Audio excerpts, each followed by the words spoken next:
인생 목표라는 제목으로 하나님의 말씀을 나누도록 하겠습니다. 여러분 이제 2020년이 되었습니다. 이제 새해가 시작되었는데 2019년을 보내면서 혹시 좀 후회되는 부분들이 좀 있으셨는지 모르겠어요. 좀 아쉬운 부분이 있었는지 모르겠습니다. 조금씩은 다 있겠죠. 근데 저는 이 후회라든지 아쉬움이라든지 나쁘지만은 않다고 생각이 들어요. 왜 그러냐면 여러분 좀 아쉽다, 후회된다 이런 거는 우리가 목표가 있었다는 거잖아요. 내가 바라보는 게 있었다는 거 아닙니까?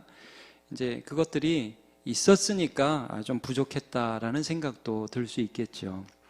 목표가 있고 또 바라는 게 있다는 것은 굉장히 중요합니다.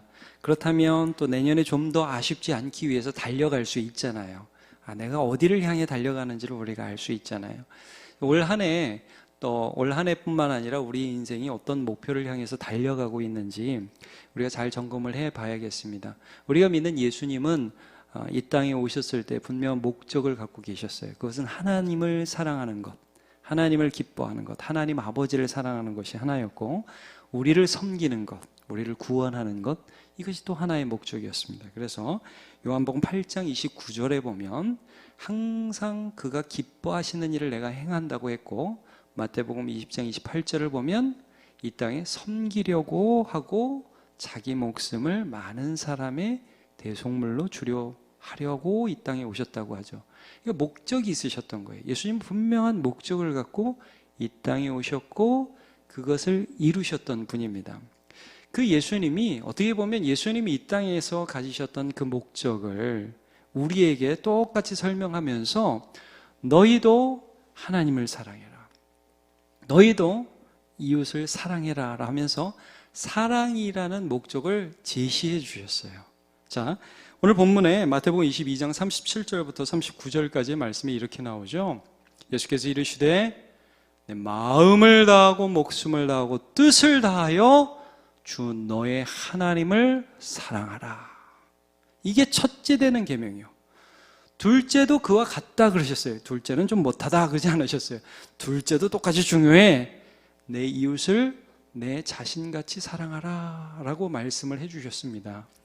이게 무슨 예수님이 아닌 다른 사람이 이런 얘기를 했다면 뭐 자기도 못하면서 이런 생각을 할 수 있는데, 예수님께서 이 말씀을 하셨기 때문에 한편으로는 이게 우리에게 굉장히 부담이 되면서도 한편으로는 그 예수님 따라서 이 계명을 우리가 지켜갈 수가 있습니다.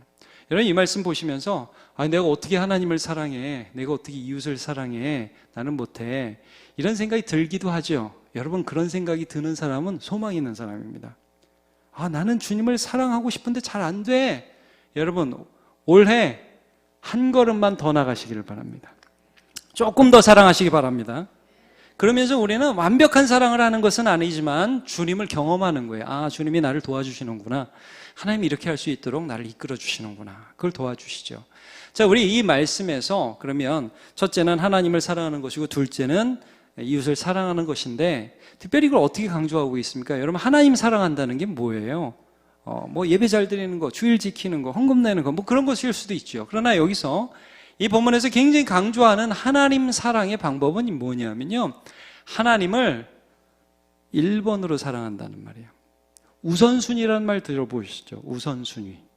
우선순위를 하나님께 두는 것입니다. 이게 하나님 사랑에 있어서 제일 중요한 것입니다. 우리 다시 한번 이 37절을 한번 읽어볼까요? 37절 시작. 예수께서 이르시되 내 마음을 다하고 목숨을 다하고 뜻을 다하여 주 너의 하나님을 사랑하라 하셨으니, 그냥 2번으로 사랑하라는 거 아니에요. 1번으로 사랑하라는 것입니다. 어떻게 하나님 너무 이기적이야, 이런 생각 혹시 안 드십니까? 사랑할 거 굉장히 많은데 내가 오늘 진짜 새해 첫 시간을 해돋이 보러 안 가고 여기 나왔는데 어떻게 나한테 더 달라고 그럴 수가 있어? 이런 마음이 혹시 들지 않습니까? 여러분 하나님이 우리한테 하나님을 사랑하라, 하나님을 1번으로 온 마음과 뜻과 정성과 힘을 다해서 사랑하라고 요구하실 자격이 있으실까요? 네. 여러분 부모가 자녀에게 얘들아 어버이날 너희가 어버이를 좀 공경해야 된다, 평소에 부모님 말씀 잘 들어야 된다, 내 말을 우선적으로 들어야 된다라고 교육하는 게 마땅합니까? 너무 안 되는 말입니까? 여러분, 이게 뭐냐면요, 하나님께서 예수 그리스도를 통해서 먼저 우리를 사랑하셨기 때문에 하나님이 우리를 향해서 너 하나님만 사랑해라고 말씀해 주실 수 있습니다. 하나님이 요구하시는 것이 부당한 것이 아닙니다. 여러분, 우리 하나님은요, 하나님의 사랑을 우리를 위해서 다 내주고 나서 네가 나를 사랑하든 말든 괜찮아, 나는 안 속상해, 그리고 뒤에 가서 이렇게 삐지는 분이 아니십니다. 하나님은 우리에게 마땅한 사랑을 요구하시는 분입니다. 그래서 십계명이 어떻게 나오죠, 여러분? 십계명이 나 외에 다른 신을 내게 있게 하지 말지니라 그러잖아요. 안 된다, 분명히 말씀합니다. 이유는 이거예요. 고린도전서 6장 20절, 값으로 산 것이 되었다. 하나님이 자기 피로 우리를 사셨다. 로마서 8장 32절, 자기 아들을 아끼지 아니하시고 우리 모든 사람을 위하여 내주시니. 여러분, 우리 예수 믿죠? 우리 예수 믿는 게 무엇인지 늘 기억하시기 바랍니다. 하나님이 먼저 우리를 사랑하셨습니다. 하나님이 우리를 더 사랑합니다. 여러분, 우리가 아무리 하나님을 사랑해도 하나님이 사랑하는 것만큼 사랑할 수 없습니다. 아주 쉬운 비유로 이거예요. 여러분, 부모가 자식을 더 사랑해요? 자식이 부모를 더 사랑해요? 부모가 아주 자신 있게 대답하시네요. 네. 부모가 애를 더 사랑하죠. 제가 여기도 보니까 애들은 여기서 지금 벌써 갔어요. 꿈나라로 갔어요. 많은 애들이. 근데 그 애들 끌어안고 부모님 여기 있죠.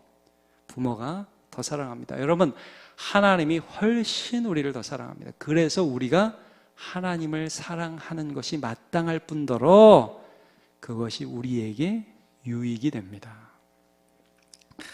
여러분, 신명기 6장 5절에도 출애굽기 20장 3절에도 분명히 말씀합니다. 나 외에 다른 신을 두지 말라. 너는 마음을 다하고 뜻을 다하고 힘을 다하여 내 하나님 여호와를 사랑하라. 2020년 여러분, 우선순위를 하나님께 두시기를 축복합니다. 마태복음 6장 24절, 한 사람이 두 주인 못 섬긴다고 그랬어요.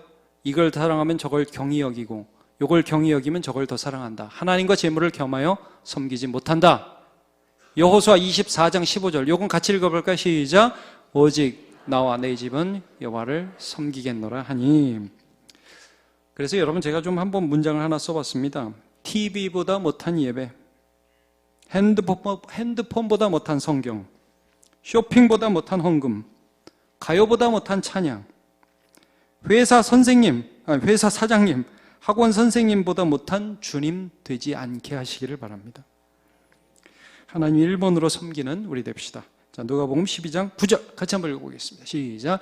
사람 앞에서 나를 부인하는 자는 하나님의 사자들 앞에서 부인을 당하리라. 여러분, 예수님은 돌려 말하지 않습니다. 분명히 말하십니다. 두 번째로, 우리가 이 말씀에서 인생 목표에서 하나님 1순위로 노라고 말씀을 나누었죠. 두 번째로, 이 말씀에서 예수님께서는 하나님 사랑의 그 1순위를 둠으로 그 사랑의 근거에서 이웃을 너 자신과 같이 사랑하라고 말씀해 주셨습니다. 이웃을 나 자신과 같이 사랑하라.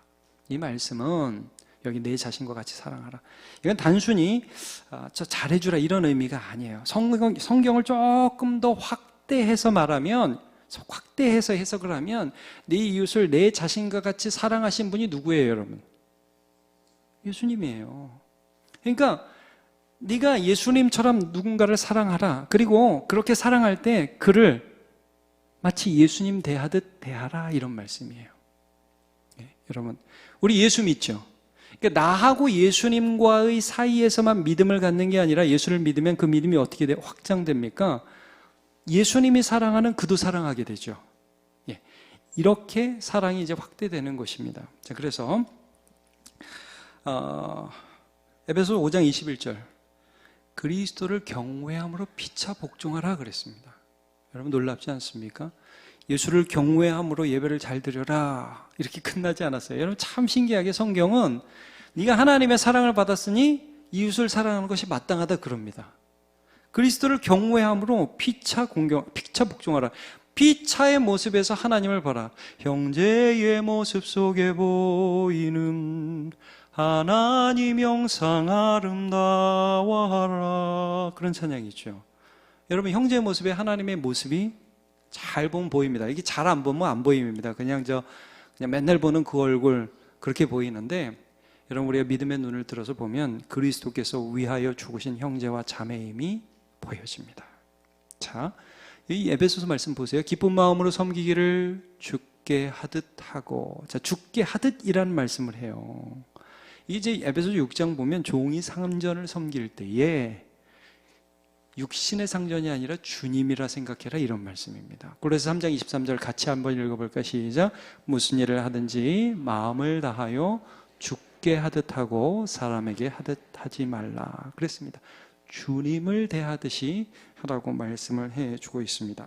자, 여러분, 오늘 본 이 본문 말씀과 매우 비슷한 본문이 누가복음 10장에 나옵니다. 거기 보면 한 율법사가 예수님께 나와서 무슨 율법을 지켜야 어떻게 영생을 얻습니까? 그럽니다. 근데 예수님이 거기서 굉장히 의외의 대답을 하세요.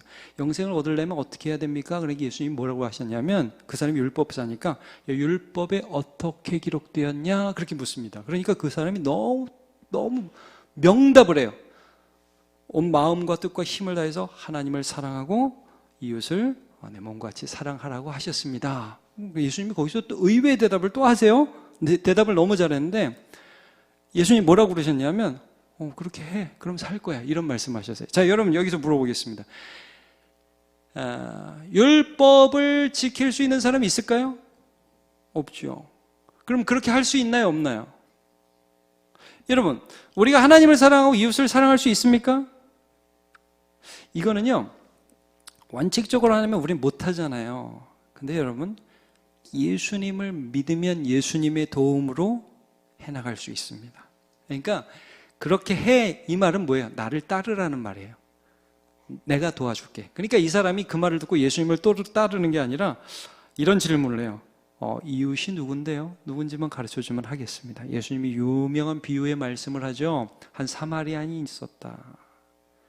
사마리아인은 우리나라에서 치면 저 동남아 사람이라든지 막 인종차별하는 그런 사람들 있죠. 그런 사람이에요. 한 사마리아 사람이 있었는데, 이 사람이 이제 여행을 하는데 어떤 강도 만난 사람을 만났어. 근데 강도 만난 사람을 제사장도 안 도와주고 레위인도 안 도와주고 종교인들이 다 안 도와주고 그냥 갔는데, 이 사마리아인, 그렇게 차별받는 이 사람이 불쌍히 여겨가지고 자기가 가져온 짐 중에 최고급 포도주와 기름을 부어서 상처에 부어서 일단 소독하고, 그 다음에 싸매고 자기가 타고 오던 그 짐승에 태워가지고 주먹에 갖다 맡겨놓고, 그 다음날 가면서 돈 주면서 데나리온 2개 주면서 부비가 더 들면 내가 돌아올 때 줄 테니까 잘 돌봐주고, 그리고 잘 아껴주세요 하고 갔다.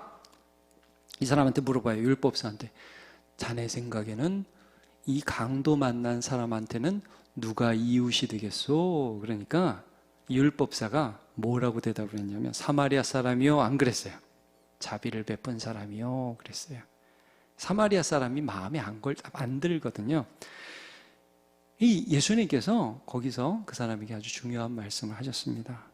너도 가서 이와 같이 하라. 자, 누가복음 10장 37절이죠. 이르되 자비를 베푼 자니이다. 예수께서 이르시되 가서 같이요, 시작.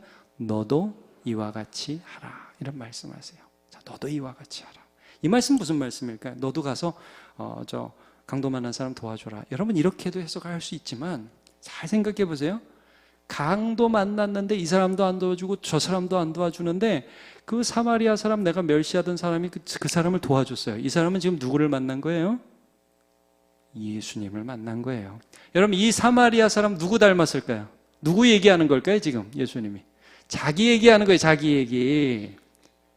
죄로 인해서 죽어가고 흔히 종교인이라고 하는 그 모든 사람들이 그냥 다 지나가는데 아무도 그를 도와주지 않는데, 이 땅에 하나님의 아들이 오셔서 자기의 모든 것을 주시면서 그를 사랑하셔서 우리가 살아났죠.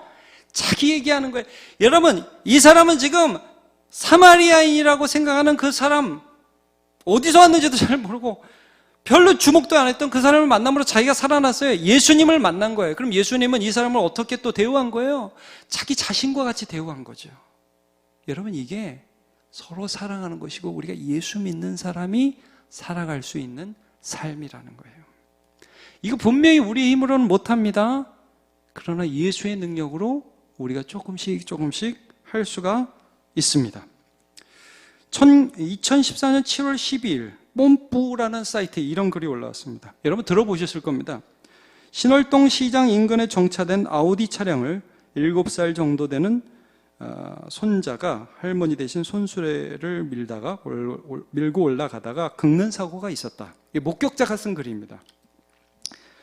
할머니는 어쩔 줄 몰라 하고 손주는 할머니만 바라보고 울먹이며 주변 사람들은 웅성거렸다. 여러분, 리어카로 아우디를 긁었답니다. 이런 대참사가. 리어카를 몇 달을 팔아야 될까요? 그런데 손수레를 보니 콩나물 한 봉다리와 바나나 몇 송이가 보이더군요. 보는 내내 마음이 편치 않았습니다. 주변에 있던 학생 중 한 사람이 할머니 대신 전화해서 자초지종을 설명하고 나서 10분 정도 지나서 40대로 보이는 아저씨와 아내로 보이는 분이 오셨습니다. 그런데 오자마자 대뜸 할머니의 고개를 숙이며 사과를 하더군요. 차를 주차장에 주차 안 시키고 인근 도로변에 주차해서 통행에 방해가 됐고 그 때문에 손주가 부딪혀서 죄송하다더군요.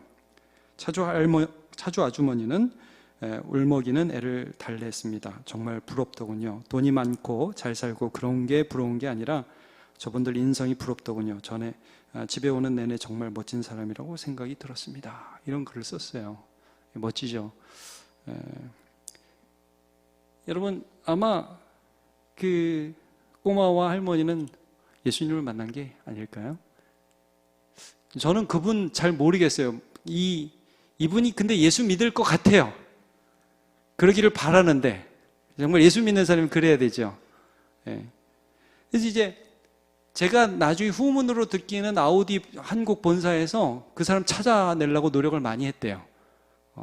자기들이 고쳐주겠다고. 근데 안 나타난 걸로 알고 있어요. 나타나면 안 되죠. 오른손이 한 일을 왼손이 이렇게 모르게 하고 그래야 되니까. 여러분, 우리가 이웃이 되고 서로 사랑한다는 것은 동정이 아닙니다. 그것은 예수님을 보는 것입니다. 그리고 예수님이 되는 것입니다.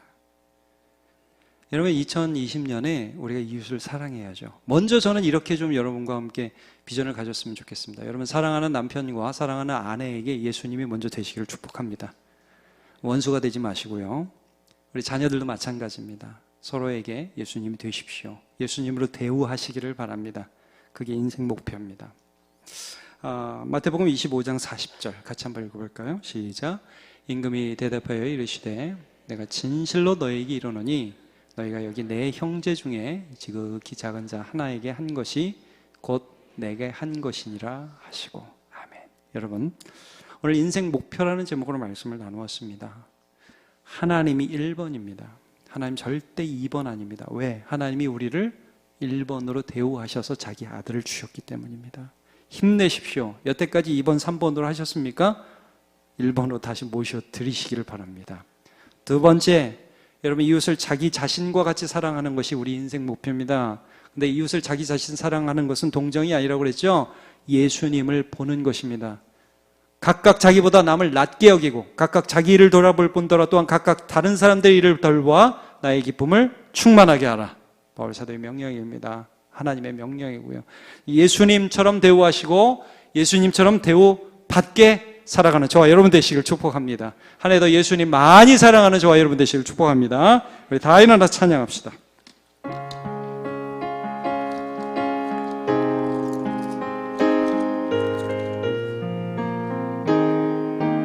내 구주 예수를 더욱 사랑. 내 구주 예수를 더욱 사랑. 엎드려 비는 말 들으소서. 내 진정 소원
새해 말씀 가지고 기도하는 것도 이제 첫 순서입니다.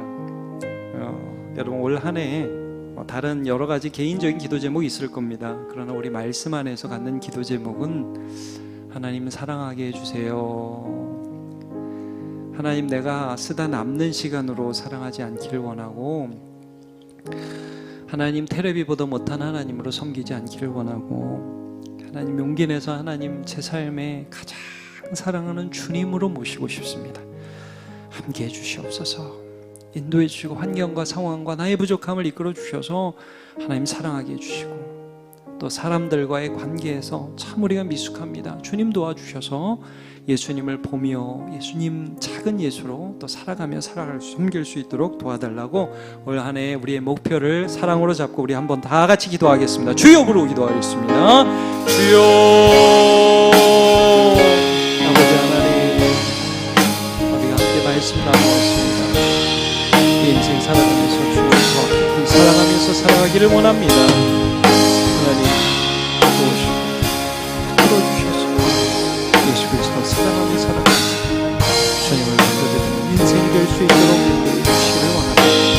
하나님 예수님을 통해 우리에게 모든 것 주셨사오니 모든 것 다해 주님을 사랑하게 하시고 더 주님과 더 주님의 백성이 될 수 있도록 도와주시옵시기를 간절히 바라보나오니 함께하여 주시옵소서. 인도해 주시옵시기를 원합니다. 또 오시는 전에 인도해 주시는 주님을 찬양합니다. 하나님 감사합니다. 오늘 송구영신 예배 통해서 다시 한번 주님의 말씀을 묵상하며 나아가게 해주시니 감사합니다. 하나님, 주님께서 우리를 사랑하신 주님께서 우리에게 사랑을 요구하셨습니다. 우리가 어떻게 주님 사랑만큼 사랑할 수 있겠습니까? 우리가 어떻게 그 사랑을 조금인들 이해할 수 있겠습니까?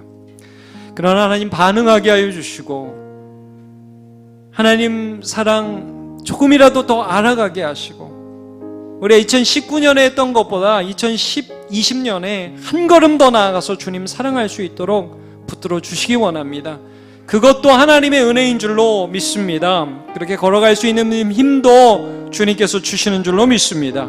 함께하여 주시옵소서. 하나님, 여기 우리 살아가는 우리 모든 믿음의 사람에게 눈을 뜨게 해주셔서 이 세상만 보이는 게 아니라 그 세상 속에 역사하시는 예수 그리스도의 아름다운 모습을 형제 자매에게서 발견하게 해 주시옵소서. 또 우리도 작은 예수로 살아갈 수 있는 힘과 능력을 베풀어 주옵소서.